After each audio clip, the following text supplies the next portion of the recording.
நீர் மூன்றாம் நாள் உயிர் தந்ததற்காக நாங்கள் நன்றி செலுத்துகிறோம். எங்களோடு கூட உம்முடைய வார்த்தையை நீர் பேசும்படியாய் உம்முடைய சமூகத்தில் எங்களை தாழ்த்துகிறோம்.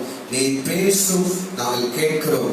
இயேசுவின் மூலம் பிதாவே, ஆமென். ரெண்டு கைகளை தட்டி இயேசு ராஜாதி ராஜாவுக்கு, கர்த்தாதி கர்த்தருக்கு, தேவாதி தேவனுக்கு சகல கனமும் மகிமையும் துதியும் உண்டாவதாக. கைகளை உயர்த்தி ஆமென் என்று சொல்லாமே. ஆமென், ஆமென். கர்த்தர் நல்லவர். ஆண்டவரும் இரட்சகரும் ஆகிய இயேசு கிறிஸ்துவை உயிர் தந்த நாமத்தினாலே உங்கள் யாவருக்கும் அன்பின் வாழ்த்துதை நான் தெரிவித்துக் கொள்கிறேன். இந்த நாள் உலகம் எங்கும் உயிர் தந்த நாளாக தேவனை ஆராதித்துக் கொண்டிருக்கிறோம். என் தேவனாகிய கர்த்தர் இயேசு ராஜா நம்முடைய பாவங்களுக்காக மரித்து அடக்கம் பண்ணப்பட்டு மூன்றாம் நாள் எந்த கல்லறையிலோ கல்லுகளோ மூடி வைக்க கூடாதபடிக்கு அவைகளிலிருந்து அவர் உயிரோடு கூட இருந்தார். எத்தனை பேர் ஆமென் என்று சொல்ல முடியும்? அல்லேலூயா, அல்லேலூயா. மனுஷரால் கூடாத காரியங்கள் எல்லாவற்றிலும் தேவனால் எல்லாம் கூடும் என்பதை தேவனாகிய கர்த்தர் இந்த நாளிலே மாபெரும் காரியத்தை கர்த்தர் செய்திருக்கிறார். எத்தனை பேர் அல்லேலூயா என்று சொல்ல முடியும்? அல்லேலூயா. இந்த நாளிலே இந்த உயிர்த்தெழுதலை குறித்து வேதம் என்ன சொல்கிறது என்று பார்க்க போகிறோம். உலகத்திலே எல்லாரும் நினைத்துக் கொள்கிறார்கள், இந்த உலகத்திலே வாழுகிற வரைக்கும் தான் வாழ்க்கை, மரித்த பிறகு என்ன நடக்கும் என்பது யாருக்கும் தெரிவது இல்லை. அவர்கள் நினைத்துக் கொள்கிற ஒரு காரியம், நம் வாழ்க்கை இதோடு கூட முடிந்து விடுகிறது நினைக்கிறார்கள். ஆனால் வேதம், பரிசுத்த வேதம் சத்தியம் மாத்திரம் தான் சொல்கிறது, மரணத்துக்கு பிறகு ஒரு வாழ்க்கை இருக்கிறது. அந்த வாழ்க்கை ஒன்று நரகமா இல்லைஎன்றால் பரலோகமா என்பதை அந்த நாட்களிலே அது தீர்மானிக்கப்படும் என்று வேதம் தெளிவுபடுத்துகிறது. நாம் பரலோகத்திற்கு வர வேண்டும் என்று சொன்னால் அந்த பரலோகத்துக்குரியவர் இயேசு கிறிஸ்து அல்லாமல் வேற எந்த வழியும் இந்த உலகத்தில் இல்லை. ஆகவே இயேசு மரணத்தை ஜெயிக்கத்தக்கதாய் முதலாம் ஆதாம் செய்த பாவத்தின் நிமித்தம் மனிதனுக்கு மரணம் நேரிட்டது. ஆனால் இரண்டாம் ஆதாமாகிய இயேசு கிறிஸ்து இந்த உலகத்தில் வந்து அந்த பாவத்தை செய்து நமக்கு ஒரு நித்திய ஜீவனை, பரலோகத்தை கர்த்தர் உண்டாயிருக்கிறார். மரணம் ஜெயமாக விழுங்கப்பட்டது. இனி நாம் மரிப்பதில்லை, கிறிஸ்துவுக்குள் பிழைத்திருப்போம் என்ற நம்பிக்கை, விசுவாசம் சத்திய வேதம் சொல்லுகிறது. சொல்வது மாத்திரமல்ல, என் ஆண்டவராகிய இயேசு கிறிஸ்து இந்த உலகத்தில் வாழ்ந்த பொழுது மரித்தார். அதே நேரத்தில் நாம் உயிர் தழுவோம் என்ற சொன்ன உபதேசம் மாத்திரமல்ல, அவரும் உயிர் தழுந்தார். ஆமென் என்று சொல்லுவேன். அதே போல் நாமும் உயிர் தழுவோம் என்று சொல்லி அந்த இயேசு கிறிஸ்துவின் வாழ்க்கை நமக்கு மாதிரியாக இருக்கிறது. சத்திய வேதம் என்ன சொல்கிறது? எடுத்தவர்கள் வாசிக்கலாம். மார்க் 16ஆம் அதிகாரம் 6ஆம் வசனம். அவர் அவர்களை நோக்கி, பயப்படாதீர்கள், சிலுவையிலே அறையப்பட்ட நசரேயனாகிய இயேசுவை நீங்கள் தேடுகிறீர்கள். அவர் உயிர்த்தெழுந்தார், அவர் கல்லறைக்குள்ளே இல்லை. கையில தட்டி ஆமென் என்று சொல்லலாமே. முழு உலகத்திலே ஒரே ஒரு கல்லறை திறக்கப்பட்டிருக்கிறது, என் ஆண்டவராகிய இயேசு கிறிஸ்து. ஆமென் என்று சொல்லலாமே. அல்லேலூயா. அவர் உயிர்த்தெழுந்தார். இன்றைக்கும் அந்த இயேசு கிறிஸ்துவின் கல்லறை திறக்கப்பட்டிருக்கிறது. மத்தேயு 28ஆம் அதிகாரம் 5ஆம் வசனம் 6ஆம் வசனத்தை வாசிக்கலாம். தூதன் அந்த ஸ்திரீயை நோக்கி, நீங்கள் பயப்படாதீர்கள், சிலுவையிலே அறையப்பட்ட இயேசு அவர் கல்லறையில் இல்லை, அவர் தம் சொன்னபடியே அவர் உயிர்த்தெழுந்தார். கர்த்தர் வைத்த இடத்தை வந்து பாருங்கள், அவர் கல்லறையிலுக்குள்ள இல்லை, அவர் உயிரோடு கூட இருக்கிறார். ஆமென் என்று சொல்லாமே. இயேசு கிறிஸ்து வாழ்ந்த காலத்துல தன் சீஷர்களுக்கு சொன்னார், நான் 3ஆம் நாளிலே உயிர்த்தெழுவேன். மத்தேயு 16ஆம் அதிகாரம் 21ஆம் வசனத்தை வாசிப்போம். அது முதல் இயேசு தாம் எருசலேமுக்கு போய் மூப்பராலும் பிரதான ஆசாரியராலும் வேத பாதகராலும் பல பாடுகளை பட்டு அவர் கொலை உண்டு அவர் 3ஆம் நாள் எழுந்திருப்பார் என்பதை தம்முடைய சீஷர்களுக்கு அவர் சொன்னார். ராமன் சொல்லலாமே. இயேசு கிறிஸ்து உயிரோடு கூட இருக்கும் பொழுது தன்னுடைய பாடுகள், மரணம், உயிர்த்தெழுதல், 3ஆம் நாள் உயிர்த்தெழுவேன் என்று சொன்னார். அதை சொல்லலாமே. இயேசு நம்முடைய பாவங்களுக்காக மரித்து நீதிமானுக்காக அவர் உயிர்த்தெழுந்தார். ரோமர் 4ஆம் அதிகாரம் 24-25 வசனத்தை வாசிப்போம். நம்முடைய கர்த்தராகிய இயேசு கிறிஸ்து மரித்தோரிலிருந்து எழுப்பி எழுப்பினவர் விசுவாசிக்கிற நமக்கோ அப்படியே எண்ணப்படும். இயேசு கிறிஸ்து நம்முடைய பாவங்களுக்காக அவர் ஒப்பு கொடுக்கப்பட்டும் நாம் நீதிமான்களாக மாற்றப்படுவதற்காக அவர் எழுந்திருக்கிறார். ராமேந்திர சொல்லலாமே. அல்லேலூயா. இயேசு கிறிஸ்து உயிர்த்தெழுந்து 40 நாள் அளவும் தன் சீஷர்களுக்கு மற்றவர்களுக்கு நிரூபித்தார். அப்போஸ்தலர் 1ஆம் அதிகாரம் 3ஆம் வசனத்தை வாசிக்கலாம். அவர் பாடுபட்ட பின்பு அவர் 40 நாள் அளவும் அவர் அப்போஸ்தலருக்கு தன் சுற்றி இருக்கிற ஜனங்களுக்கு தாம் உயிரோடு கூட இருக்கிறதை தரிசனமாகி தேவனுடைய ராஜ்யத்துக்குரியவைகளை அவர்களோடு கூட பேசி அநேக தெளிவான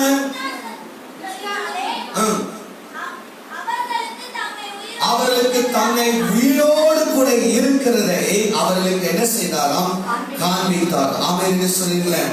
வெளிப்படுத்தல் 1ஆம் அதிகாரம் 17-18 வசனங்களை வாசிப்போம். நான் அவரை கண்ட பொழுது செத்தவனை போல அவருடைய பாதத்தில் நான் விழுந்தேன். அப்பொழுது இயேசு தன் வலது கரத்தை வெளிப்படுத்தல் யோவானை பிடித்து என்னை நோக்கி பயப்படாதீர்கள், நன்றாய் கவனியுங்கள், நான் முந்தினவரும் பிந்தினவரும் நான் உயிர் உள்ளவனாய் இருக்கிறேன். கைகளை தட்டி ஆமென் என்று சொல்லலாமே. ஹல்லேலூயா. பத்மன் தீவிலே யோவானை அங்கே போடப்படும் பொழுது இயேசு தான் உயிரோடு கூட இருக்கிறதை யோவானுக்கு கர்த்தர் வெளிப்படுத்தினார். அவர் எப்படிப்பட்டவர்? 1ஆம் அதிகாரம் 7-8 இயேசு வரப்போகிறார். வாசிங்கள். இதோ மேகங்களோடு கூட இயேசு வருவார்.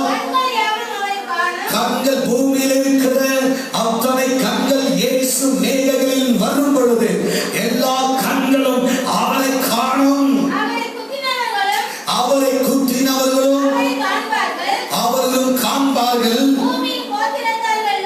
பூமியின் கோத்திரத்தார் எல்லாரும் அவரை பார்த்த அந்த நாளிலே இயேசு உயிருள்ளவர் என்று நான் விசுவாசிக்காமல் போனோம் என்று புலம்புவார்கள். அப்படியே ஆகும் என்றால் இருக்கிறவரும் இருந்தவரும் வருகிறமாகிய சர்வ வல்லமுள்ள கர்த்தராகிய தேவன் நான் அல்பாவும் ஒமேகாவும் ஆதியும் அந்தமுமாயிருக்கிறேன் என்று தேவன் தன்னை வெளிப்படுத்தி ஆண்டவர் காண்பித்திருக்கிற கைகளை தட்டி ஆமென் சொல்லலாமே. ஹல்லேலூயா. என் இயேசு சரித்திர நாயகர். புராண கதைகள் அல்ல, ஏதோ சிருஷ்டிக்கப்பட்ட கதைகள் அல்ல. இயேசு உயிரோடு கூட இருக்கிறார் என்பதை சரித்திரம் காண்பிக்கிறது. இயேசு இல்லை என்று சொன்னாலும், இயேசு தெய்வம் இல்லை என்று சொன்னாலும் காரணங்கள் காண்பிக்கிறது.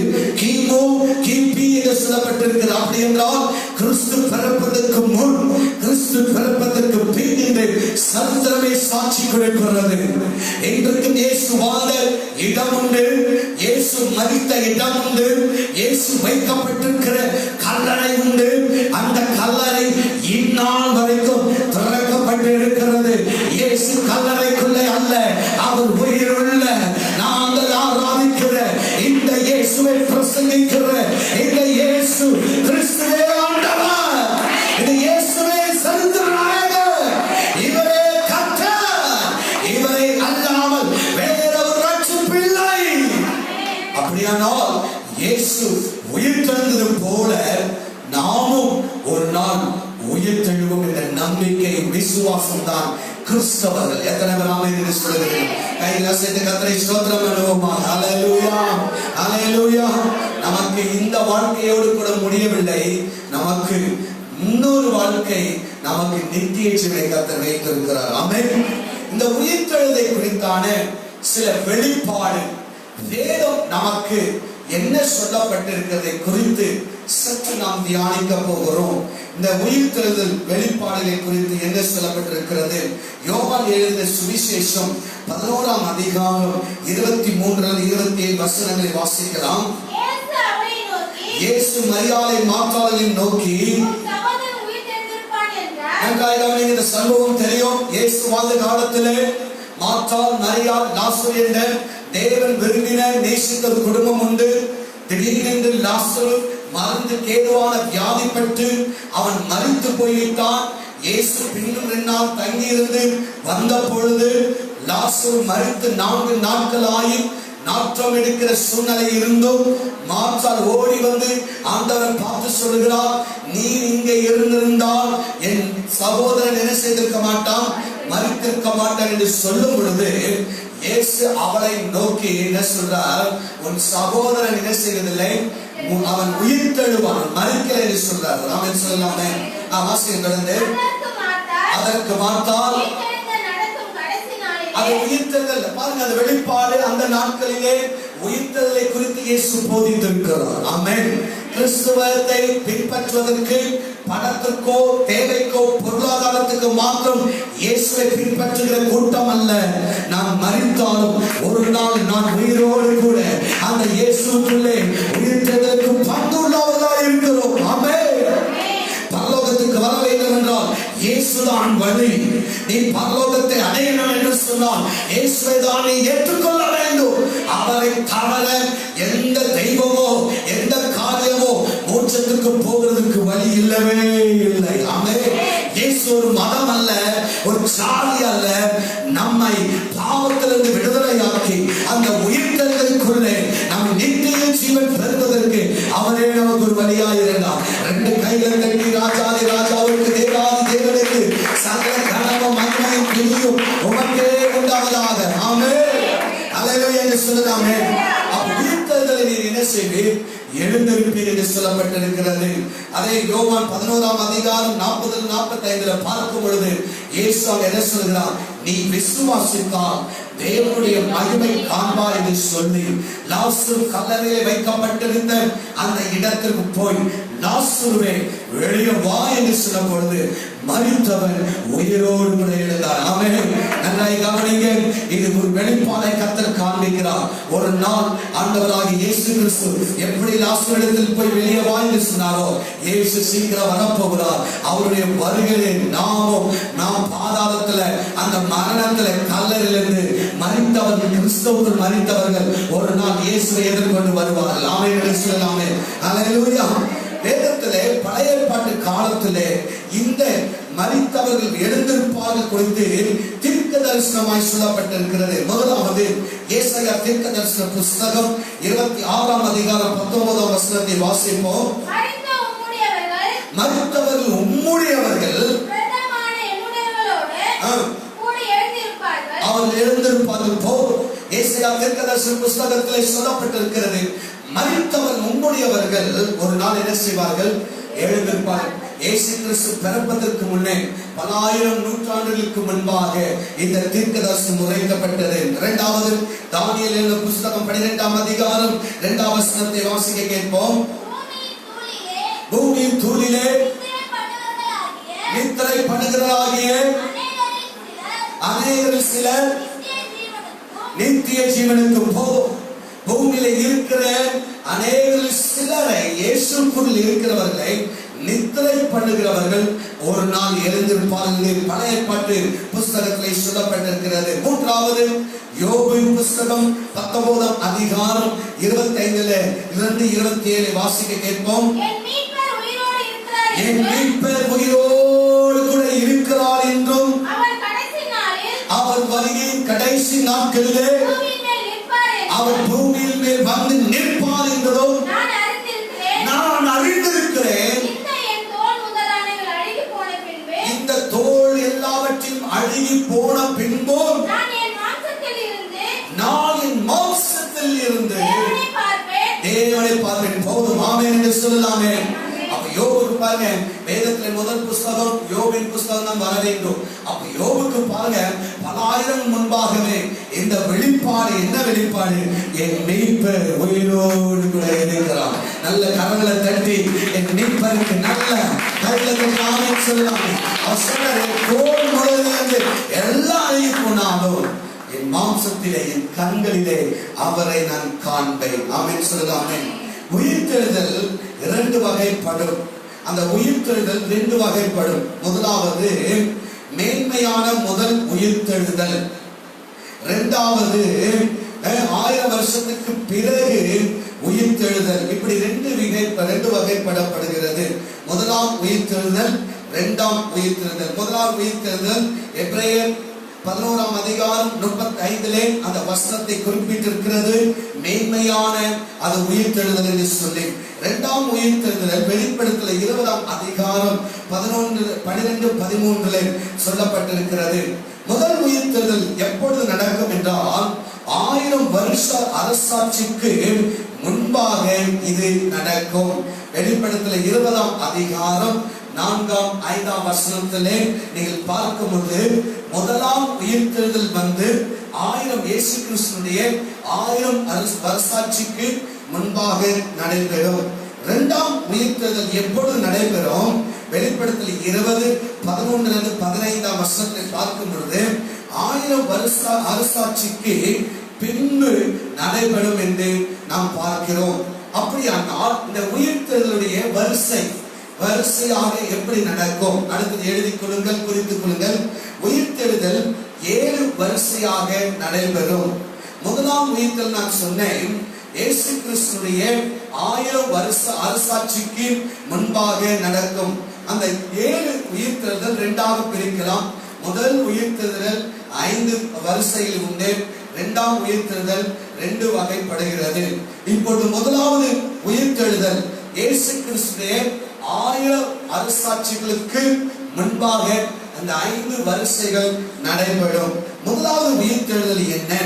1 கொரிந்தியர் 15ஆம் அதிகாரம் 20ஆம் வசனத்திலே முதல் உயிர்த்தெழுதல் இயேசு கிறிஸ்து தான் முதல் பலன். ஆமென் சொல்லாமே. வாசியுங்கள். கிறிஸ்துவோ இயேசு மரித்ததிலிருந்து உயிர்த்தெழுந்த முதல் பலன். ஆமென் சொல்லலாமே. அப்போ இந்த உலகத்துல முதல் உயிர்த்தெழுந்தது யார் என்றால் ஆண்டவராகிய இயேசு கிறிஸ்து தான் முதல் மரித்து அவர் 3ஆம் நாளே உயிர்த்தெழுதலை காண்பிக்கிறது. இரண்டாவது உயிர்த்தெழுதல் எப்போது நடக்கும்? இயேசு கிறிஸ்துடைய வருகை. இயேசு கிறிஸ்து வரும் பொழுது இந்த இரண்டாம் உயிர்த்தெழுதல் நடைபெறும். 1 தெசலோனிக்கேயர் 4ஆம் அதிகாரம் 16-17 வசனத்தை வாசிக்க கேட்போம். ஏனெனில் கர்த்தர் தாமே ஆரவாரத்தோடு பிரதான தூதருடைய சத்தத்தோடு தேவ எக்கால சத்தத்தோடு இயேசு கிறிஸ்து வானத்திலிருந்து மீண்டும் உயிரோடு கூட இறங்கி வருவார். அப்பொழுது கிறிஸ்துவுக்குள் மரித்தவர்கள் முதலாவது எழுந்திருப்பார்கள். பின்பு உயிரோடுக்கிற நாமும் கர்த்தருக்குள்ள எதிர்கொண்டு போக மேகங்கள் ஆகாயத்தில் அவரோடு கூட எடுத்துக்கொள்ளப்பட்டு இவ்விதமாய் கர்த்தரோடு கூட எப்பொழுதுமே இருப்போம். ஆமென் என்று சொல்லலாமே. ஹல்லேலூயா. அல்லேலூயா. அப்படியானால் இரண்டாவது உயிர்த்தெழுதல் எப்ப நடக்கும் அதை குறித்துக் கொள்ளுங்கள். 13-18 வசனங்களை வீடுகளில் போய் வாசிக்கலாம். இந்த இரண்டாவது உயிர்த்தெழுதல் முதலாவது கிறிஸ்துவுக்குள் மரித்தவர். ராமன் சொல்லலாமே.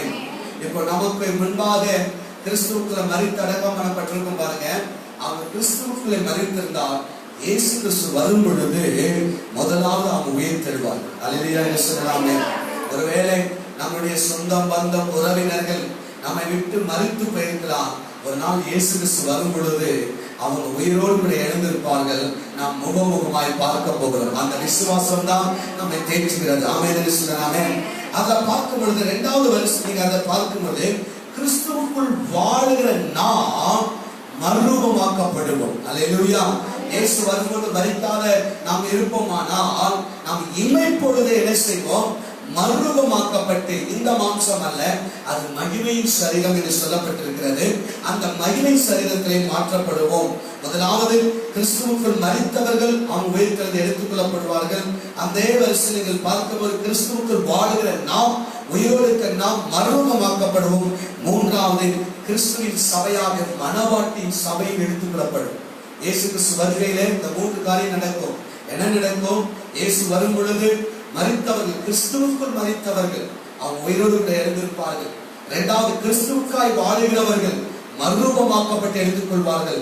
மூன்றாவது மணவாட்டியாக தேவ சபை எடுத்துக் கொள்ளப்படும். அருமையான தேவ பிள்ளைகளே, இந்த காரியத்துல, இந்த உயிர்த்ததுல நம்ம எப்பவுமே ஆயத்தமா இருக்கணும். கையில உயர்த்து அல்லேலூயா சொல்லலாமே. அல்லேலூயா. வேத வசனங்களில் வீடுகளை போய் வாசிக்கலாம். நேரலாக நான் வேகமாக போகிறேன். 1 கொரிந்தியர் 15 51, 52 வசனத்தை நீங்கள் பார்க்கும் பொழுது எப்படி அது நடக்கும் என்று சொல்லப்பட்டிருக்கிறது. 1 கொரிந்தியர் 15 19 26 வசனங்களை நீங்கள் பார்க்கும் பொழுது எப்படி அந்த காரியங்கள் நடக்கும் என்று சொல்லப்பட்டிருக்கிறது.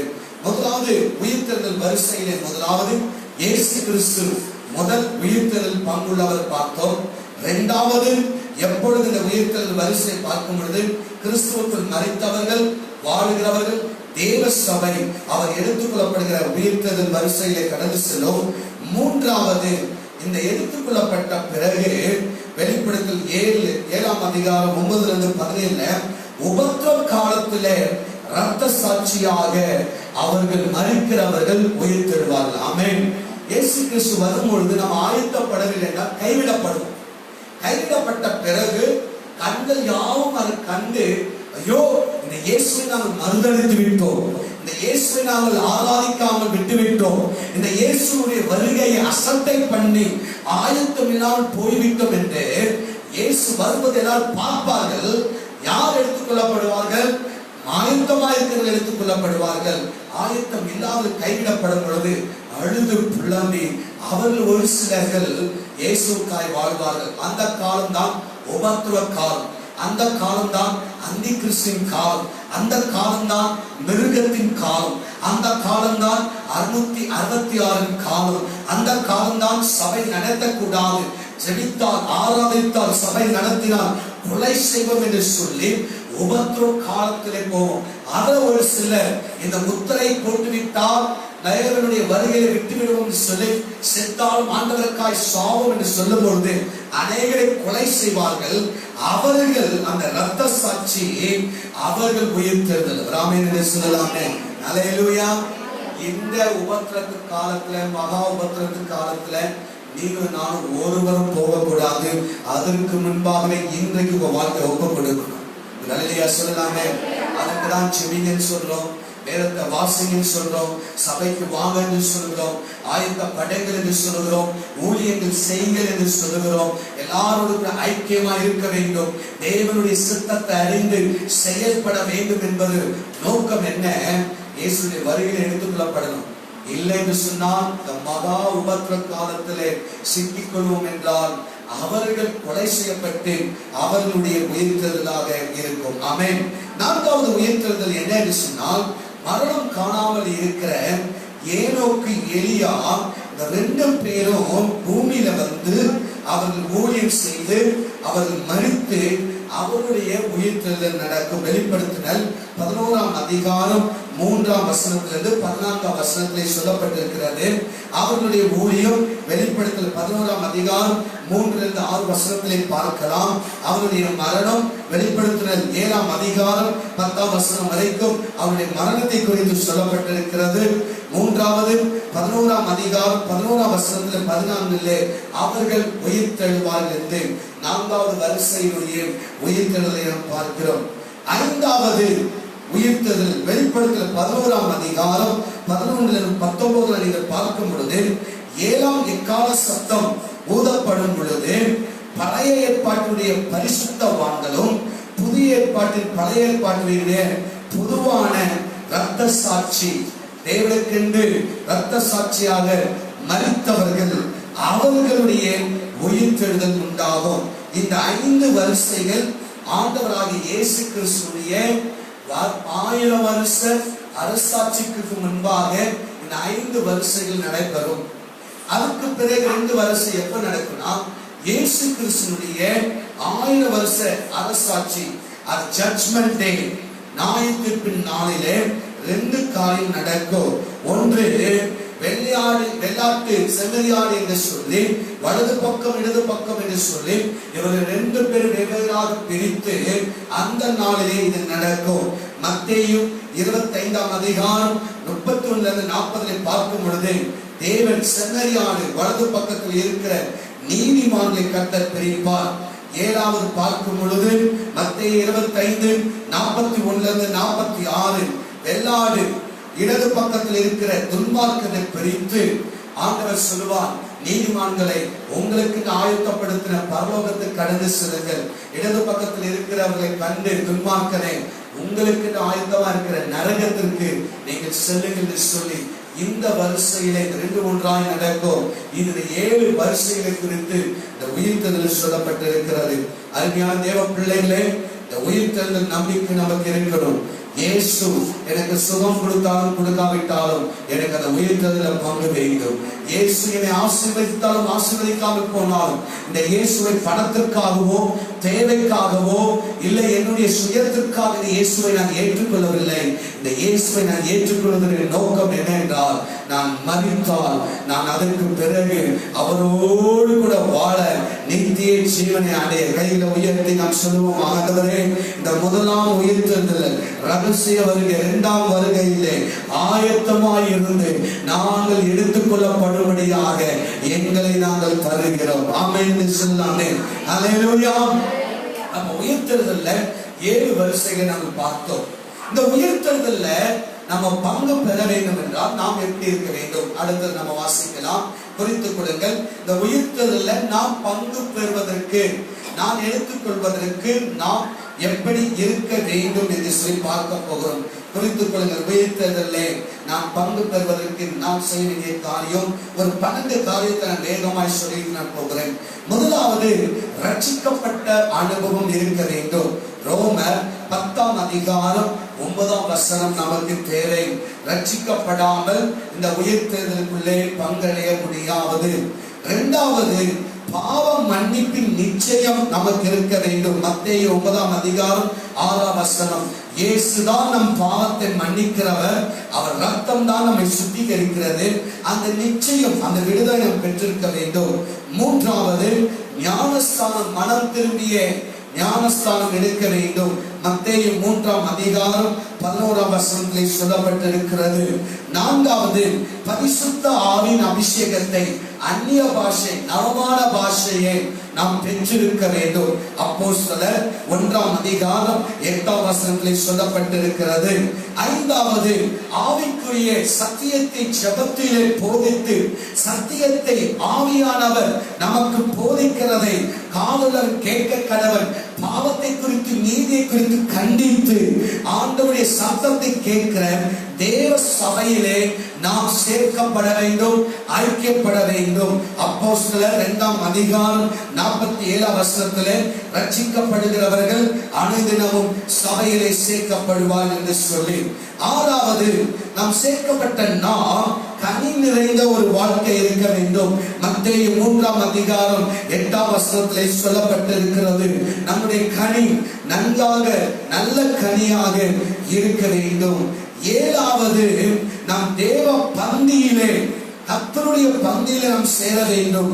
1 கொரிந்தியர் 11ஆம் அதிகாரம் 28ஆம் வசனத்திலிருந்து 31ஆம் வசனத்திலே கர்த்தருடைய பந்தி மிக முக்கியம். அவரோடு கூட ஐக்கியத்தை ஏற்படுத்தவும், அவரோடு கூட ஒன்றாய் வாழவும் அந்த பந்தியிலே சேருகிறவர்கள் தான் இயேசு கிறிஸ்து வருகையிலே நாம் எடுத்துக் கொள்ளப்பட முடியும். 8வது, தேவன் நம்மை நம்பி கொடுத்திருக்கிற சபையிலே, ஊழியத்திலே, ஊழியக்காரத்திலே, தேவ ஊழியத்திலே உண்மையும் உத்தமமாய் இருக்க வேண்டும். மத்தேயு 25ஆம் அதிகாரம் 21ஆம் வசனத்திலே சொல்லப்பட்டிருக்கிறது. 9வது, கர்த்தருடைய வருகையிலே நாம் பங்கு பெற வேண்டும் என்றால் மத்தேயு 25ஆம் அதிகாரம் 24-30 பார்க்கும் பொழுது தாளந்தை பயன்படுத்த வேண்டும். எதற்காக தாளந்து? ஒன்று, இந்த தாளந்து எனக்கும் தேவனுக்கும் பிரயோஜனம் உள்ளவராய் இருக்கிறோம். ஆமென் சொல்லலாமே. 2வது, மற்றவர்கள் ஆதாயப்படுத்த, சம்பாதிக்க பிரயோஜனம் உள்ளதா இருக்கணும்.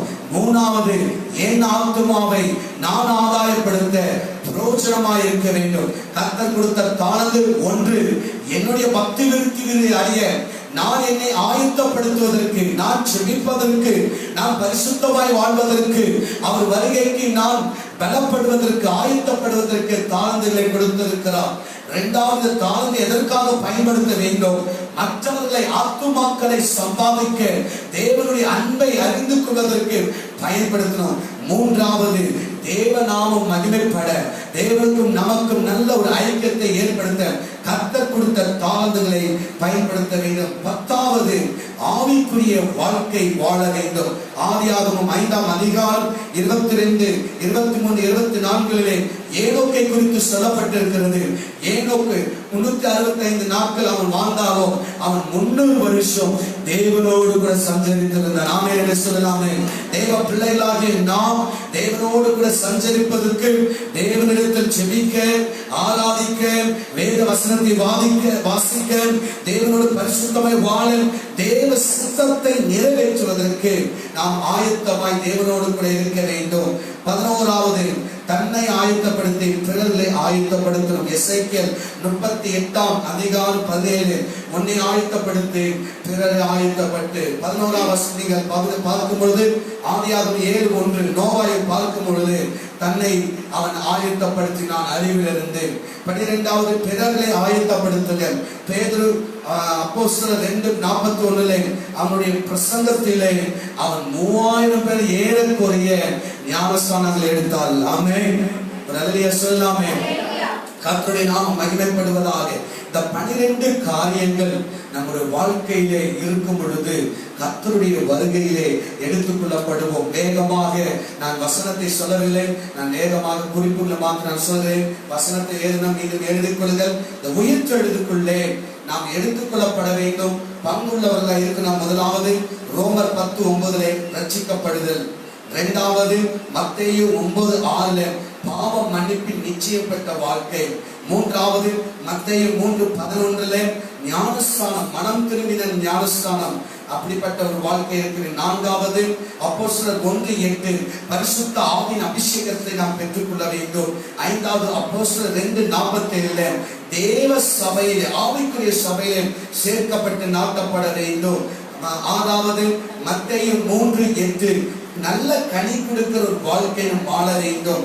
7வது, 1 கொரிந்தியர் 11ஆம் அதிகாரம் 28-31 தேவ பந்தியிலே எப்பொழுதும் நாம் இணைக்கப்பட வேண்டும். அவர் இரத்தத்தோடும் மாம்சத்தோடும் ஒன்றாகப்படுகிறோம். 8வது, மத்தேயு 25:21 தேவனுடைய ஊழியத்திலே உண்மையும் உத்தமமாய் இருக்க வேண்டும். 9வது, தாளந்திலே, தேவன் கொடுத்த தாளந்திலே மத்தேயு 25ஆம் அதிகாரம் 24-30 சொல்லப்பட்டிருக்கிறது. 10வது, ஆதியாகமம் 5ஆம் அதிகாரம் 22-24 ஆவிக்குரிய வாழ்க்கை ஜீவியத்தை காத்துக்கொள்ள வேண்டும். 11வது, எசேக்கியேல் 38:17 ஆதியாகமம் 7:1 தன்னை முதலாவது ஆயத்தப்படுத்துங்கள். 12 பிறரை ஆயத்தப்படுத்த வேண்டும். அப்போஸ்தலர் 2ஆம் அதிகாரம் 41ஆம் வசனமும் அப்போஸ்தலர் 9:15 இவர்கள் தான் மாத்திரம் அல்ல பிறர்களையும் அவர்கள் ஆதாயம் செய்தார்கள்.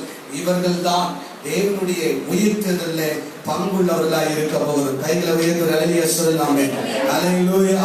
கைகளை உயர்த்தி அசைந்து கொஞ்ச நேரம் ஆண்டவரே உம்முடைய உயிர்த்தெழுந்த 12 காரியத்துல நீங்க எந்த காரியத்துல செயல்படுகிறீர்களோ இன்றைக்கு உங்களை ஒப்பு கொடுங்க. இன்றைக்கு ஆண்டவருடைய கரத்துல ஒப்பு கொடுங்க. ஒருவேளை ரட்சிக்கப்படாமல் ரட்சிக்கப்படணும், இன்னும் பாவத்துல இருந்து விடுதலை, அன்னைக்கு ஒரு விடுதலை, ஞானஸ்தானம் எடுக்காதவர்கள் இன்றைக்கு ஒப்பு கொடுங்க. நம்ம ஒரு தீர்மானம் எடுத்தோம், இந்த குட் ஃப்ரைடே ஈஸ்டர்ல அநேக ஞானஸ்தானம் கொடுக்க வேண்டும் என்று சொல்லி அவர்களுக்காக தொடர்ந்து ஜெபம் பண்ணுங்க. இந்த நேரத்தில் யாராவது ஞானஸ்தானம் எடுக்கலன்னா இன்றைக்கே ஒப்பு கொடுங்க. இன்றைக்கு ஆண்டவர் கற்பணிங்க. இன்றைக்கே ரட்சணை நாள். 4வது அபிஷேகம் பெறாதவங்க வைக்கப்படாதீங்க. பரிசுத்த ஆவியின் வல்லமையின் அபிஷேகத்தை பெறணும். நல்ல ஜெபம், நல்ல ஆவியில இணைந்து ஜெபம் பண்ணுங்க. ஆண்டவரே நல்ல ஆவியில நிறையணும். அபிஷேகத்துல சும்மா இருக்கக்கூடாது. அந்நிய பாஷையில நாங்க பேசணும். நம்மமான பாஷையில ஆவிக்குள்ள நாங்கள் மாறணும். ஆவிக்கேற்றபடி நாங்கள் நடக்கணும். 5வது நல்ல ஆவிக்குரிய சபையில் நிலைத்து இருக்கணும். கண்டிக்கிறவர்கள், பாவத்தை குறித்து கண்டிக்கிறவர்கள், நீதியை குறித்து கண்டிக்கிறவர்கள், வசனத்தை போதிக்கிறவர்கள், நம்மை உருவாக்குகிறவர்கள், நம்மை சிக்ஷிக்கிறவர்கள், நம்முடைய பாவத்தை சுட்டி காட்டுகிறவர்களுக்கு கீழ்ப்படிந்து அர்ப்பணித்து பலத்த கரத்திலே அடங்கி இருக்க வேண்டும். அதே போல 6வது கனி நிறைந்த வாழ்க்கை. நல்ல கையில் அசைத்து ஆண்டவரே என் வாழ்க்கை நல்ல கனியை நான் கொடுக்கிறேன் ஆண்டவரே. 7வது கர்த்தருடைய பந்தி. அநேக நேரத்தில் நான் பாவி செஞ்சு விட்டேன் என்று அந்த பந்தி அசட்டை பண்றோம். சில பேர் பந்தியில துணிகரமாக எடுக்கிறோம். இப்படி இல்லாம நல்ல உணர்ந்து நம்ம எடுக்கணும். ஆமென் என்று சொல்லலாம். 8வது தேவனுடைய ஊழியம் இது. இது தேவனுடைய ஊழியம். இது மனுஷனுக்கு என்று ஊழியம் செய்யாமல் தேவனுக்கு ஊழியம் செய்யணும். ஒரு சபைக்கு நீ ஊழியம் செய். உனக்கு கொடுக்கப்பட்டிருக்கிற ஊழியத்தை செய். சின்னதோ பெரியதோ உயர்வோ சிறந்தது அல்ல. உனக்கு கனமாய் உன்னை உண்மை உள்ளவன் எண்ணி இந்த கனமான ஊழியத்தை கர்த்தர் கொடுத்திருக்கிறார். பார்வைக்கு ஊழியம் செய்யாமல் தேவனுக்கு எத்தனை இன்னல்கள் போராட்டங்கள் வந்தாலும் உபத்திரங்கள் வந்தாலும் இயேசு கிறிஸ்து அந்த ஊழியத்தை தன் ஜீவனையை கொடுத்தார். அவமானப்பட்டாலும் பரவாயில்ல, ரத்தம் சிந்தினாலும் பரவாயில்ல, என்னை குத்தினாலும் பரவாயில்ல, பிதாவுக்கு ஊழியத்தை செய்த போல ஆண்டவரே இந்த சபையில ஊழியத்தை செய்வேன். சுவிசேஷத்தை அறிவிப்பேன். கைப்பிரதியில நான் கொடுப்பேன். ஆத்தும ஆராய்ச்சியை செய்வேன். ஆத்துமாக்களுக்காக செபிப்பேன். உலகம் எங்க போய் நான் சுவிசேஷத்தை நான் சொல்லுவேன். கையில உயர்த்தி ஜெபம் பண்ணுங்க. இந்த சபையில இருக்க எல்லாரும் ஊழியம் செய்யணும். தம்பிமாங்க கையில உயர்த்துங்க. தம்பிமாங்க நல்ல வாழ்க்கை பிள்ளைங்க உயர்த்துங்க. உங்க வாழ்க்கையில படிப்பு எக்ஸாம் நீங்க அது முக்கியம் அல்ல. இன்னைக்கு அதெல்லாம் மாறிச்சு இல்ல. இன்னைக்கு ஆண்டவர் தான் உனக்கு முக்கியம். ஆண்டவர் தான் உனக்கு எதிர்காலம். வேலை ஓடுனீங்கல்ல, அந்த வேலை நீங்க உங்களுக்கு உதவல. இன்னைக்கு ஆண்டவர் தான் உனக்கு உதவுகிறார். ஊழியம் முதலாவது தேவ ஊழியம், முதலாவது தேவ ராஜ்யம், முதலாவது தேவ சபை, முதலாவது தேவனுடைய ஊழியம், முதலாவது தேவனுடைய ஊழியக்காரர்கள். சுவிசேஷம் சொல்லுமா, நீ இருக்கிறதுல சுவிசேஷம் சொல்லு. கைப்பிரதியில போய் கொடு. நீ வெட்கப்படாத. அவன் ஆக்கின தீர்ப்பு அடையக்கூடாது. நரகத்திற்கு போகக்கூடாது. கர்த்தர் உனக்கு கொடுத்திருக்கிற தாழ்ந்த பயன்படுத்து. நீ யாருக்காவது அதை புதைத்து போடாத. நீ ஜப தாழ்ந்த புதைச்சு போட்டிருக்கிற, உன் முழங்கால் ஜபத்தை புதைத்து போட்டிருக்க யாருக்கோ உன்னுடைய பாடல் தாழ்ந்த புதைத்து இருக்கிற, உன்னுடைய ஆவிக்குரிய தாழ்ந்த புதைத்து விடாதே. உன் தாழ்ந்த பயன்படுத்து. இந்த சபைக்கு ஒரு தாழ்ந்த தேவை. உன்னுடைய பலன் தேவை. உன்னுடைய ஞானம் தேவை. உன் திறமை தேவனுக்கு தேவை. ஆண்டவருக்காக அது தொடர்ந்து நீ பயன்படுத்து. அது முதலாவது உன் பக்தி விருத்தி உண்டாக்கணும். உனக்கு இருக்கிற தாளந்து உனக்கு முதலாவது ஆயத்தப்படுத்தணும். 2வது இது ஏன் பெயர் புகழ்காக அல்ல, அது மற்றவர்கள் ரட்சிக்கப்படுவதற்கு, அந்த தாளந்து மற்றவர்களுக்கு பயன்படுவதற்கு, மற்றவர்களை ஆண்டவர் பக்கம் கொண்டு வருவதற்கு. 3வது நான் சிறுக அவர் நாமம் மாத்திரமே, அவருடைய ஊழியத்தை மாத்திரமே, அவருடைய சித்தம் மாத்திரமே, அவருடைய ராஜ்யம் மாத்திரமே கட்டப்படணுமே. அதற்கு நான் பயன்படுத்துவேன். 10வது ஆவிக்குரிய வாழ்க்கை, பரிசுத்தம் உள்ள வாழ்க்கை, ஜெபம் உள்ள வாழ்க்கை, வேதத்தை வாசிக்கிற வாழ்க்கை. அதிக நேரம் ஜெபிக்கணும், அதிக நேரம் வேதத்தை வாசிக்கணும், அதிக நேரம் பரிசுத்தத்தை முக்கியப்படுத்தணும். டிவிக்கு அல்ல, செல்போனுக்கு அல்ல, உன்னுடைய ஃப்ரெண்ட்ஷிப் அல்ல, உன்னுடைய தவறான காரியத்திற்கு அல்ல. நான் ஜெபிப்பேன் என்று ஆண்டு ஒப்புக்கொண்டு எனக்கு அதிகமாய் தேவனோடு கூட நேரத்தை செலவிட்டான். எனக்கு அதிகமாய் தேவனோடு கூட சஞ்சரித்திருந்தான். ஒப்புக்கொண்டு 11வது தன்னை ஆயத்தப்படுத்துமா. நீ ஊருக்கெல்லாம் உபதேசம் பண்ணலாம், ஊருக்கெல்லாம் நல்ல காரியத்தை சொல்லலாம். நீ ஆயத்தமா இருக்கிறியா? நீ ஆயத்தப்படுகிறியா? உலகம் முழுவதும் ஆதாயப்படுத்தினால் ஆத்துமாவை நஷ்டப்படுத்தின லாபம் என்ன? இன்னைக்கு இயேசு வருவாங்க, நீ ஆயத்தமா? இன்னைக்கு நீ ஆயத்தமா? இன்னைக்கு ஆயத்தமா பாரு. ஒப்புக்கொண்டு வருகை நான் எடுத்துக்கொள்ளப்பட வேண்டும். 12வது பிறகு நான் ஆயத்தப்படுத்தும். நான் மாத்திரம் சபைக்கு வந்தா போதாது, நான் மாத்திரம் ஆராதித்தா போதாது, நான் மாத்திரம் சபையில் இருப்பது அல்ல, என்னோடு கூட ஒரு கூட்ட ஆத்துமாக்கள் வரணும். கையில் அசைக்கு நல்ல ஜெபம் பண்ணுங்க.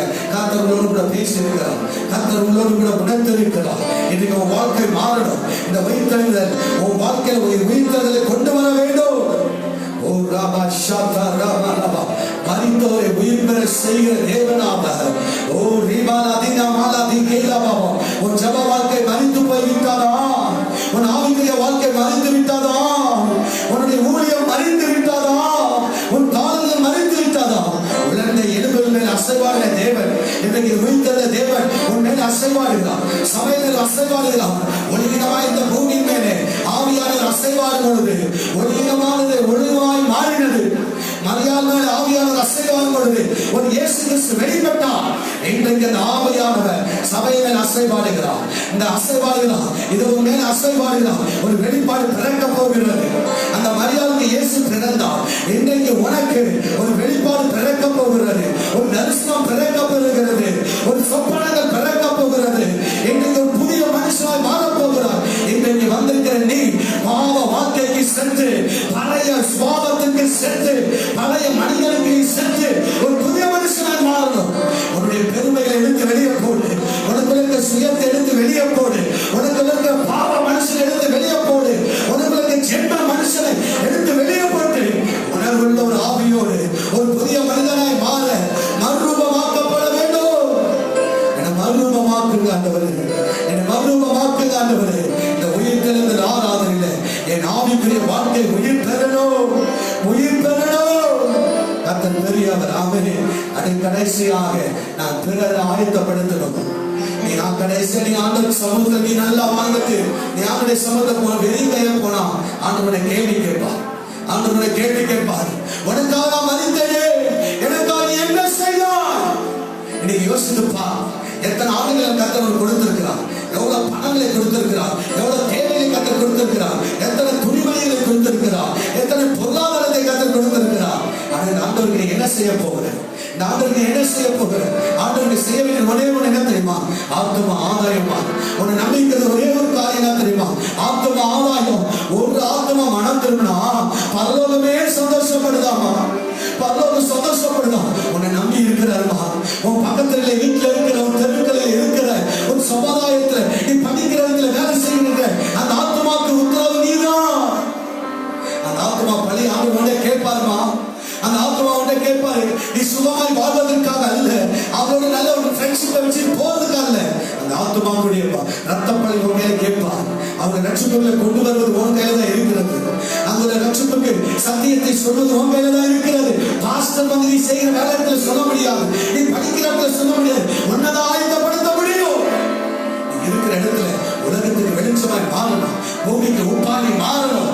சும்மா வந்து ஒரு விசுவாசி அல்ல, ஏதோ கடமைக்காக பேருக்காய் வந்து போகிறவர்கள் அல்ல. எல்லாம் கையில ரெண்டு கையில உயர்த்தி என் மூலியமாக பலரை ரட்சிக்கணும், என் மூலியமாய் பலரை சந்திக்கணும், என் மூலியமாய் பலரை விடுவிக்கணும். ஆண்டவரே, அன்றைக்கு பேர் எழுந்து பிரசங்கித்த போகுது. ஒரே பிரசங்கத்துல ஏறக்குறைய 3000 பேர் ரட்சிக்கப்பட்டு ஞானஸ்தானம் எடுத்தாங்க. 5000 பேர், 7000 பேர், அது கணக்கில்லாத பேர். ஆண்டவரே, எங்க சபையை மாற்றுங்க ஆண்டவரே, எங்க ஊழியத்தை மாற்றுங்க ஆண்டவரே, எங்க ஊழியக்கார மாற்றுங்க ஆண்டவரே. நான் கதறுகிறேன். ஒரு பிரசங்கத்துல அன்றைக்கு 3000 பேர் ஆண்டவர் பேரை வைத்து கொண்டிருப்பானா? அப்பா, என்னையும் அதே போல ஒரே பிரசங்கத்துல 3000 பேர், 30,000 பேர், 3 லட்சம் பேர், 30 லட்சம் பேர் ரட்சிக்கப்படுவதற்கு என் வாழ்க்கை மாறட்டும். எல்லா பாரத்தோடு கையில் அசைத்து இந்த 12 காரியத்தை என் வாழ்க்கையில கடைபிடிக்கணும். எவ்வளவு பொறுப்பு இருக்கிற கிறிஸ்தவ வாழ்க்கை சாதாரண இல்ல. இதை ஏற்றுக்கொண்ட ஞானஸ்தானம் எடுத்துட்டேன், வாரம் சர்ச்சைக்கு வர மாதத்துல ஒரு கம்பெனி எடுத்துட்டு போறதுக்காக அல்ல. இந்த 12 காரியம் இன்னும் நம்ம வாழ்க்கையை நிறைவேற்றாம இருக்கிறோம். இதெல்லாம் செய்யற கர்த்தருடைய வரிகளை கைவிடுவோமா? நீங்க நினைச்சிருக்கிறோம் ஆண்டவர் வந்த எடுத்துக் கொள்வார், அது நீ நினைச்சிருக்கிற. ஆனா இன்னைக்கு இதை வைத்து பார், சத்தியத்தை வைத்து பார். இதை பார்க்கும் பொழுது பயம் வரும். ஐயோ, எவ்வளவு காரியங்கள் இருக்கிறது, இல்ல ஒண்ணு கூட நான் செய்யலையே, இல்ல 2 முறை தான் செஞ்சிருக்கிறேன்னு நீங்க ஒப்பு கொடுப்பாயா? நீங்க ஒப்பு கொடுப்பாயா? நீங்க ஒப்பு கொடுப்பாயா?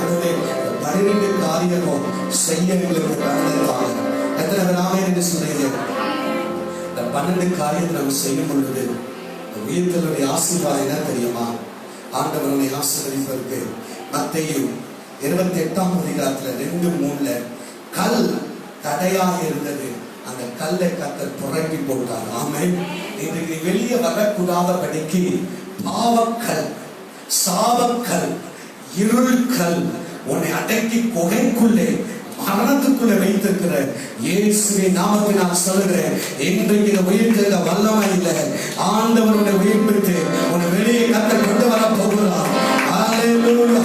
எங்களை காலமே உடைப்பார், இரும்பு தாழ்பாதை முடிப்பார். அந்தரங்களில் இருக்கிற புதையலின் பொக்கிஷங்களை உனக்கு கர்த்தர் கிடைக்க போகிறார். ஒரு நாள் ஆவியில நல்ல சபையிலனாய் இருந்தேன். ஒரு நாள் ஆவியில நல்ல ஆண்டவருக்கு வைராக்கியமாய் எழுந்தேன். ஒரு நாள் ஆண்டவருக்கு பக்தியுள்ளவனா இருந்தேன். ஆனா இன்னைக்கு ஒரு ஆவிக்குரிய மரணத்துல உன் வாழ்க்கை அடக்கம் பண்ணப்பட்டு இருக்கலாம். இன்னைக்கு நான் சொல்றேன், இயேசு கிறிஸ்து உயிர்த்தெழுந்த வல்லமை.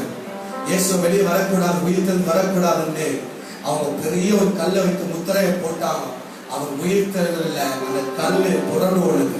இன்னைக்கு சொல்றேன், இயேசுவின் நாமத்தினால் உன் வாழ்க்கையில எதெல்லாம் விட்டு வெளியே வர முடியாத அந்த கல் இருக்கிறதோ, இன்னைக்கு அந்த உயிர்த்தெழுந்த வல்லமை அந்த முத்திரையை உடைத்து நீ வெளியே வரப்போகிறாய். நீ சபை வீரனாய் மாறப்போகிறாய், தேவ ஊழியக்காரனாய் மாறப்போகிறாய், ஊழியக்காரனாய் மாறப்போகிறாய். நீ சுவிசேஷத்தை அறிவிக்க போகிறாய். உன்னை கொண்டு கர்த்தர் மகிமையாய் பயன்படுத்த போகிறாய். எந்த கல் உன்னை அழைக்கப்பட்டதோ அன்றைக்கு ஒரு தூதன் இறங்கினது போல இந்த ஆராதனையிலே தேவ தூதன் உனக்கு இறங்கி அந்த கல்லை புரட்டி அந்த முத்திரையை உடைத்து நீ ஆவிக்குரிய வாழ்க்கையில வெளியே வந்து வாழப்போகிறாய். ஆமென். அல்லேலூயா. இரண்டாவது யோவான் 20ஆம் அதிகாரம் 13-14 பார்க்கும் பொழுது அந்த ஸ்திரீயுடைய கண்ணீரை துடைத்தாராம். அம்மா, உன் வாழ்க்கையை அழுது கொண்டு இருக்கிறார், ஏதோ ஒரு சூழ்நிலை அழுது கொண்டு இருக்கிறார். இந்த ஸ்திரீ தேனிக்காக அழல, பணத்திற்காக அழல, மற்ற காரியத்துக்கு அழல, இயேசுவை காணலன்னு அழுதான். இன்னைக்கு உன் கண்ணீர் எப்படி இருக்கிறது? ஐயோ, இயேசுவை நான் பார்க்கல, இயேசுடைய சத்தத்தை நான் கேட்கல, நான் இயேசுவை கூட நான் பார்க்கல, இன்னும் ஆண்டவரை பயன்படுத்தல, இன்னும் ஆண்டவரை மனதில் செயல்பட, அப்படிப்பட்ட கண்ணீரா இருக்கணும். நான் சொல்றேன், உன் கண்ணீரை துடைக்க உயிர்த்தெழுந்த இயேசு கடந்து வருகிறார். கைகளை உயர்த்தி எந்த சூழ்நிலையா இருந்தாலும் இன்னைக்கு கர்த்தர் உன் கண்ணீரை துடைக்க போகிறார். உன் கண்ணீர் அவர் வரும் பொழுது உன் கண்ணீர் யாவும் துடைக்கப்படும். ஆமென் என்று சொல்லலாமே. அல்லேலூயா. யோவான் 20ஆம் அதிகாரம் 19ஆம் வசனத்துல சீஷர்கள் இந்த சத்தத்திற்கு, யூதர்களுக்கு, மற்றவர்களுக்கு, ரோமர்களுக்கு பயந்து கதவை பூட்டிக்கிட்டு பயந்து கொண்டிருந்தாங்க. யாரும் உள்ள வந்திருக்கூடாது, யாரும் வெளியே வரக்கூடாது. இன்னைக்கு அப்படிதான் பூட்டிட்டு உள்ள இருக்கிறோம்ல. இன்னைக்கு நான் சொல்றேன், அந்த பூட்டின கதவுக்குள்ள இயேசு வந்தார். எந்த காரியம் நீ பயந்து பூட்டிக் கொண்டு செயல்பட முடியாமல் பயந்து கொண்டு இருக்கிறாயோ, உன் நடுவில் இயேசு வரப்போகிறார். உன் குடும்பத்தில் வரப்போகிறார், உன் சமுதாயத்தில் வரப்போகிறார், தேசத்தில் வரப்போகிறார். உன் பயத்தை கர்த்தர் நீக்க போகிறார். உன்னுடைய எல்லா அந்தகாரத்திலே கர்த்தர் நீக்க செய்வார். பயப்படாதீர்கள், நான் உயிரோடு கூட இருக்கிற தேவன். நீ இருக்கிற சூழ்நிலையில அது பூட்டப்பட்ட சூழ்நிலையா இருந்தாலும் அந்த அறைக்குள் இயேசு வருவார். அந்த சூழ்நிலையில் இயேசு வருவார். பயப்படாதீர்கள். அந்த பூட்டப்பட்ட கதவுல வெளியே கொண்டு வர போகிறார். ஏதோ இந்த காரியம் உனக்கு, கடன் இந்த பூட்டுகள் இருக்கலாம், வியாதி என்ற காரியத்தில் இருக்கலாம், தருத்திரம் என்ற காரியம் பூட்டப்பட்டு இருக்கலாம். அதற்குள்ள இயேசு வருவானால் கதவை திறந்து உலகத்திற்கு நீங்க சாட்சிகளாக இருக்க போய் கையில் அசைத்து, ஆண்டவரே, எந்த காரியம் என்னை சிறை பிடித்து வைத்திருக்கிறதோ, எந்த காரியம் என்னை பூட்டப்பட்டு இருக்கிறதோ அவைகளை கர்த்தர் நடுவில் வருவார். பாவம் என்ற காரியம் பூட்டப்பட்டு இருக்கலாம், சாபம் என்ற காரியம், போதை வஸ்துகள் என்ற காரியம், கோபம், அசுத்தங்கள், காவ விகாரங்கள், ஒருவேளை இப்படிப்பட்ட பலவிதமான காரியங்களை பூட்டி பிசாசு ஒருவேளை பயமுறுத்தி வச்சிருக்கலாம். நான் சொல்றேன், அவைகள் நடுவில் இயேசு உனக்குள்ளே வந்து அந்த பூட்டப்பட்ட கதவை உடைத்து திறந்து நீ உள்ளே இருக்கிறீங்க அல்ல, வெளியே போய் ஆண்டவருக்காய் பிரகாசி, எழும்பி பிரகாசி. உன் ஒளி வந்தது, துன்சியை விட்டு முதலில் வெளியவா, மனிதனை விட்டு வெளியவா. நீ உள்ளே இருக்க வேண்டியவன் அல்ல, அந்த தேசங்களுக்கு உலகில் இருந்து உங்களை பயன்படுத்த விசுவாசிக்கிறீங்க? கையை தட்டி இனிமேல் ஊழியம் வெளியே வரப்போகிறது, சபை வெளியே வரப்போகிறது, ஊழியக்காரர்கள் வெளியே வரப்போகிறார்கள். இனி கதவு பூட்ட முடியாது. கதவுகளை கர்த்தர் திறந்த வாசலில் வைக்கிறார். ஒருவனும் பூட்ட கூடாதபடிக்கு கர்த்தர் திறக்க போகிறார். எத்தனை பேர் ஆமென் என்று சொல்லலாம்? ஒருவேளை இன்றைக்கு இந்த சூழ்நிலை ஊழியர்கள் பூட்டது போல காணப்படலாம், சபைகள் பூட்டது போல காணப்படலாம், ஒருவேளை எல்லா காரியம் பூட்டப்பட்டது போல காணப்படலாம். நான் சொல்றேன், இயேசுவின் நாமத்தினால உயிர்த்தெழுந்த நாளிலே கர்த்தர் இறங்கி வரப்போகிறார். நம்மை தைரியம் எடுக்க போகிறார். இதுவரைக்கும் நடந்த ஊழியத்தை காட்டிலும் இதற்கு பிறகு 2 மடங்கு இரட்டிப்பான நன்மைகளை தேசத்துல ஊழியத்தை பயங்கரமாய் கர்த்தர் செய்ய போகிறார். அதில் எழுப்புகிறேன், நீங்களும் நானும் முக்கிய காரியமாக இருக்க போகிறோம். விசுவாசிக்கிறோம். கைகளை நல்ல தட்டி மகளை தொடர்ந்து ஆமென் சொல்லுவோம். ஆமென். ஹல்லேலூயா, ஹல்லேலூயா. கர்த்தர் பெரிய காரியம் செய்தார். 4வது யோவான் 20ஆம் அதிகாரம் 25-9 தோமாவுடைய அவிசுவாசத்தை நீக்கினார். நிறைய நேரத்தில் சூழ்நிலை பார்த்து நம்ம அவிசுவாசமா மாறிட்டோம். என்ன வாழ்க்கைங்க, என்னங்க இது காரியம் சொல்லிட்டு நான் சொல்றேன், இயேசு தோமாக்கு தன் தரிசனம் ஆகி தன் விழாவில் தன் கையை பார்த்து விட்டு பாருங்க. நிறைய பேர் நான் சொல்றேன், பின்வாங்கி போனவர்கள், சோர்ந்து போனவர்கள், சூழ்நிலை பார்த்து இனி நம்பிக்கையே கர்த்தரை விட்டு விலகி போனவர்களுக்கு இயேசுவின் நாமத்தினால் தரிசனத்தை கர்த்தர் தரப்போகிறார். கர்த்தர் தன்னை தரிசிக்க கர்த்தர் கொடுக்க போகிறார். சொல்லுவேன், எத்தனையோ பேருக்கு கர்த்தர் ஊழியத்திற்கு அழைத்திருக்கிறார், எத்தனையோ பேருக்கு கர்த்தர் ஊழியத்திற்கு முன்குறித்திருக்கிறார். இந்த நாளில் உன் அவிசுவாசத்தை நீக்குவதற்கு தன்னை வெளிப்படுத்துகிறது உயிர்த்தெழுந்த வல்லமை நீங்க அநேகரை கர்த்தர் உயிர்ப்பிக்க போகிறார். விழுந்து போன ஊழியம், விழுந்து போன ஆத்துமா, பின்வாங்கி போன ஆத்துமா, ஒருவேளை ஆண்டவர் மறுதளிக்கிற ஒரு ஆத்துமா சந்தேகப்படுது, இயேசு கடவுள் அவர் என்ன பண்ணார் அப்படி பல கேள்விகளை கேட்டவர்களுக்கு இயேசு தோமாக்கு வெளிப்படுத்தி அவன் அவிசுவாசத்தை நீக்கி இயேசுவை தேவனென்று அறிந்து இந்த சென்னை பட்டணத்துல இந்த இந்தியாவுக்கு வந்து இயேசு உயிர் உள்ளவர். எந்த தோமா அவிசுவாசமாக இருந்தாரோ இயேசுவை பார்க்காம அவன் உயிரோடு இல்லை என்று அவன் நம்பவே இல்லையே, அதே தோமா இயேசுவை கண்டவுடனே எத்தனை கண்டங்கள் தாண்டி இந்த இந்தியாவுக்கு வந்து இயேசு உயிருள்ளவர் என்று நிரூபித்தவர். நான் சொல்றேன், பின்வாங்கி கேள்விகளை கேட்டிருக்கிற இப்படிப்பட்டவர்கள் இயேசு தன் உயிர் உள்ளவர் என்று காண்பித்து அநேகரை கர்த்தர் எழுப்ப போகிறார். ஆமென் சொல்லலாமே. அல்லேலூயா. 5வது இயேசு உயிர்த்தெழுந்த பிறகு தன் ஜனத்தை கைவிட்டு ஆசீர்வதித்தார். லூக்கா 24ஆம் அதிகாரம் 50-51 இயேசு உயிர்த்தெழுந்த பிறகு தன் கையை நீட்டி ஆசீர்வதிக்கிறார். நான் சொல்கிறேன், இயேசுவின் நாமத்தினால் பலிபீடத்திலிருந்து ஊழியக்காரன் தேவனால் அழைக்கப்பட்ட தேவ ஊழியக்காரன் இந்த நாள்ல இருந்து தேவன் உங்களை ஆசீர்வதிக்க போகிறார். உன் குடும்பத்தை ஆசீர்வதிக்க போகிறார், உன் பிள்ளைகளை ஆசீர்வதிக்க போகிறார், உன் கணவனை ஆசீர்வதிக்க போகிறார், உன் மனைவி ஆசீர்வதிக்க போகிறார், உன் பெற்றோரை ஆசீர்வதிக்க போகிறார், உன் வேலையை ஆசீர்வதிக்க போகிறார், உன் பிள்ளைகளை படிப்பை ஆசீர்வதிக்க போகிறார், உன் எதிர்காலத்தை கர்த்தர் ஆசீர்வதிக்க போகிறார், ஊழியத்தை ஆசீர்வதிக்க போகிறார், ஊழியக்காரனை ஆசீர்வதிக்க போகிறார், சபையை ஆசீர்வதிக்க போகிறார், தேசத்தை ஆசீர்வதிக்க போகிறார், ஜனங்களை ஆசீர்வதிக்க போகிறார். கைகளை தட்டி ஆண்டவர் நல்ல மகிழ்ச்சியோடு ஹல்லேலூயா. உயிர்த்தெழுதல் சாதாரணமாக அல்ல, ஆசீர்வாதம். ஆமென் என்று சொல்லலாமே. கர்த்தருடைய ஆசீர்வதிப்பார். ஆமென். கடைசியாக மத்தேயு 28ஆம் அதிகாரம் 19-20 சகல அதிகாரம் கொடுக்கப்பட்டிருக்கிற நாம் இந்த உயிர்த்தெழுதலுக்கு பிறகு நாம் என்ன செய்யணும்? உலகம் எங்கும் புறப்பட்டு போகணும். அல்லேலூயா.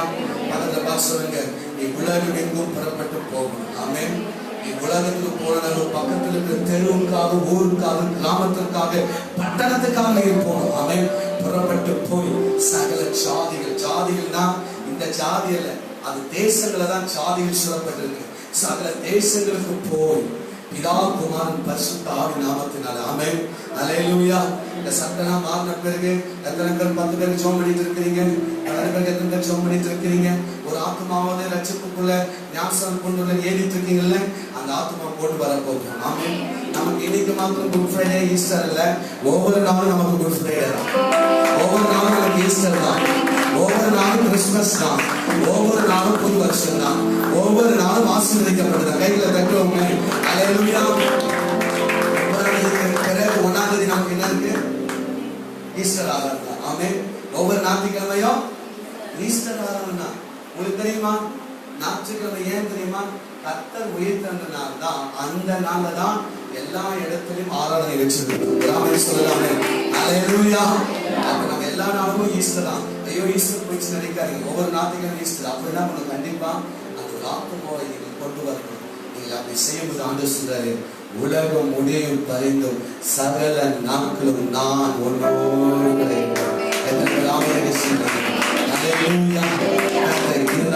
வைத்திருக்கிற உயிர்த்தெழுதலுடைய செய்தி ஆசீர்வாதம். எத்தனை பேர் ஆசீர்வதிக்கப்பட்டீங்க? எத்தனை பேர் உங்களுக்கு பிரோஜனமா இருந்துச்சு? எத்தனை பேர் கர்த்தர் தொடப்பட்டார்? வசனங்கள் வீடியோல போய் வாசிக்கணும், தியானிக்கணும். கர்த்தர் பெரிய காரியங்களை செய்வாராக. கைகளிலே காணிக்கை எடுத்துக்கொண்டு நாம் எழுந்திருப்போம். மரித்தோரை உயிர் பெற செய்பவரை, மனம் துருக்கம் உடையவரை, நீர் என் மத்தியில் இருக்கிற கைகளிலே காணிக்கை நாம் எடுத்துக்கொள்வோம். நாம் பாடும் பொழுது கர்த்தரை செலுத்துவோம். பரலோக பிதாவே, இயேசுவின் நாமத்தினாலே இந்த செய்திகளுக்கு ஆசீர்வதித்து இந்த உயிர்த்த செய்திகளை கொடுத்ததற்காக நாங்கள் நன்றி செலுத்துகிறோம். ஆண்டவரே, இப்பொழுது எங்களுக்காக ஜீவனை கொடுத்து தேவனுக்கு எங்களான ஏற்றது நாங்கள் சமூகத்தில் நாங்கள் கொடுக்க எங்களை அர்ப்பணிக்கிறோம். எங்களை ஏற்றுக்கொண்டு ஆண்டவரே பெரிய காரியங்களை கதை செய்யும். எங்களையும் எங்கள் காணிக்கையை நீர் ஏற்றுக்கொள்வீராக. உங்களுடைய பாதுகாப்பு எங்களை தருவீர்கள். ஏற்றுக்கொள்ளும், அங்கீகரித்துக் கொள்ளும், பெரிய காரியங்களை செய்யும். இயேசுவின் நாமத்தினாலே ஆமென். நல்ல கையில தட்டி உயிர்த்தெழுந்த நாளிலே ஒரு பெரிய உயிர்த்தெழுதலுக்காக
அடுத்த ஊழியக்காரர்கள், அடுத்த தேவனுக்கு மகிமையான நெக்ஸ்ட் ஜெனரேஷன். ஆமென் சொல்லலாமே.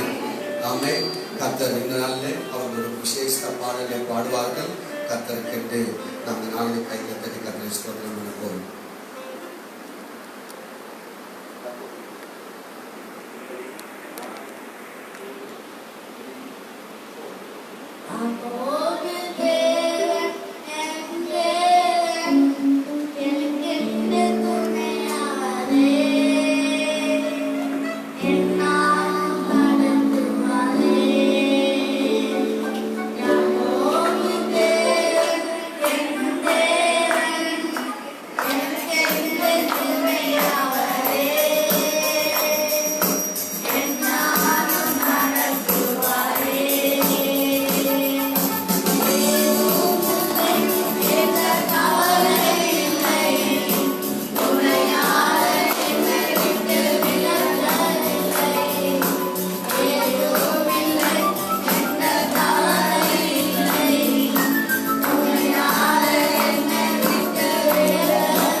அபிஷேகிக்கப்பட்டு நான் பயன்படுத்துகிற தேவனுடைய அடுத்த தலைமுறை எழுந்திருக்க வேண்டும். ஆமென்.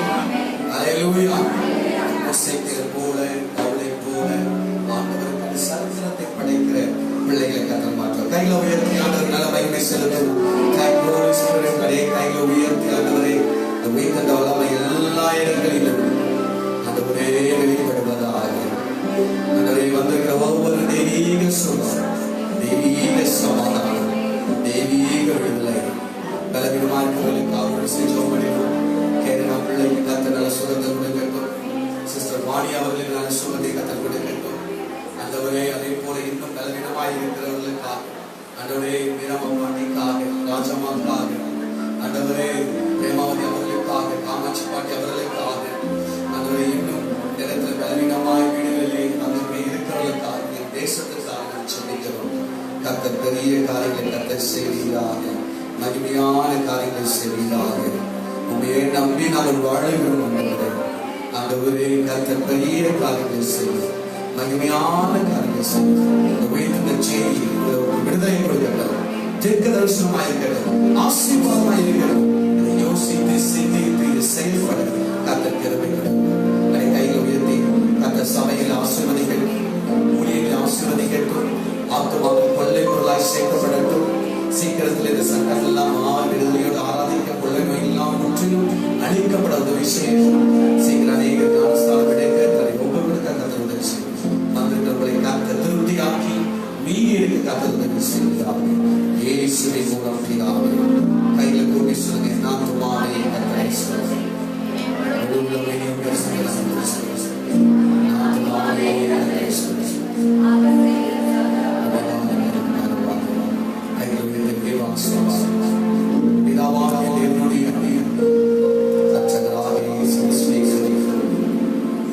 நமக்கேற்றவாறு பரிசுத்த ஆவியானவரை அனுமதிக்க அவர் வருகை ஆயத்தப்படுத்தி திறமை ஆயத்தப்படுத்தி இந்த நாளில் உயிர்த்தெழுந்த வல்லமையின் ஆசீர்வாதம் ஒவ்வொருவரையும் கர்த்தர் நம்மோடு கூட இருந்து ஆசீர்வதிப்பாராக. ஆமென். நம் நம்புவை இறுதி வரை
வாழ்த்துதலையும் ஆசீர்வாதம் கர்த்தர் உங்களோடு கூட இருப்பார். ஆமென்.